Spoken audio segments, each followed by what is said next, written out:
his statement. I now give the floor to the representative of the Russian Federation.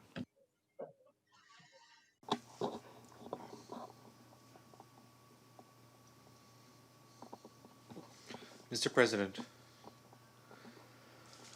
we're grateful to the SRSG David Chair for his briefing on the situation in South Sudan.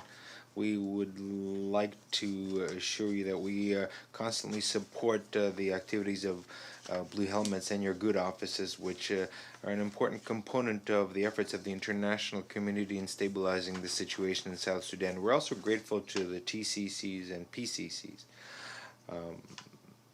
who provide personnel to the UN mission. We took note of the assessment of the humanitarian situation that USG Mark Lowcock shared with us. We also listened to Madam Rambagtai very carefully. Mr. President, 2 years after the signature of the revitalized peace agreement on resolving the conflict in South Sudan, what we're seeing is, most importantly, is that the peace agreements are working and the parties are committed to their implementation. We're convinced that the goal of the international community, including the Security Council, is to provide the necessary support to the South Sudanese in a very complex period for the country, a complex period for the whole world. We welcome the advances in the process of in the peace process, which have been made thanks to the compromise agreements achieved by the main sides. We are convinced that the nomination of governors, as well as the filling of other important posts at the national and local level of government,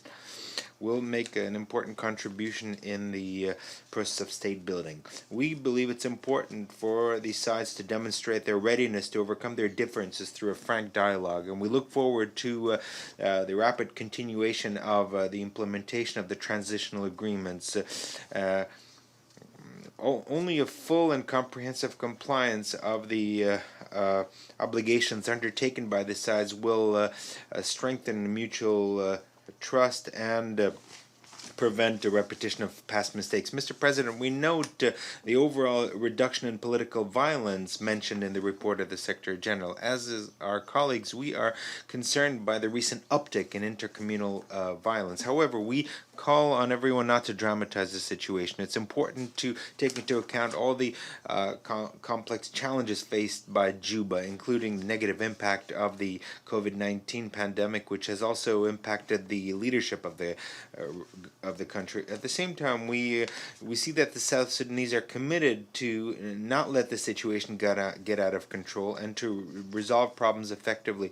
We note that in connection with the initiative of President Salva Kiir to form a committee to examine the situation in the Jonglei state and the administrative zone of Greater Pibor. We also note the trend towards return by South Sudanese refugees and IDPs to their homes.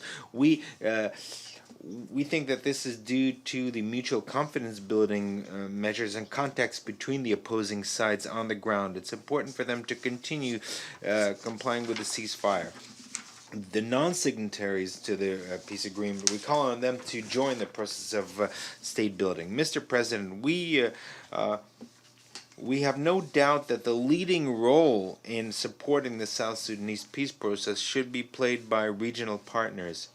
And in this connection, we welcome efforts by IGAD and the African Union, who are embodying the principle of African solutions to African problems. We also note the normalization of relations, including through reestablishing of economic ties between South Sudan and its neighbors. In particular, we'd like to highlight the mediation efforts of Juba and personally President Salva Kiir, who provided the necessary platform and support in the course of the peace negotiations between representatives of the transitional government of Sudan and Sudanese armed groups. In conclusion, we'd like to stress that the progress in the South Sudanese peace process was achieved thanks to a large part to the political determination of this by the parties and the efforts by regional mediators, and not as a result of the sanctions or of unilateral restrictions. In this context, we expect that in accordance with the resolution 2521, a comprehensive review of the sanctions regime in order to adapt it to the realities on the ground will begin soon. Thank you very much. I thank the representative of the Russian Federation.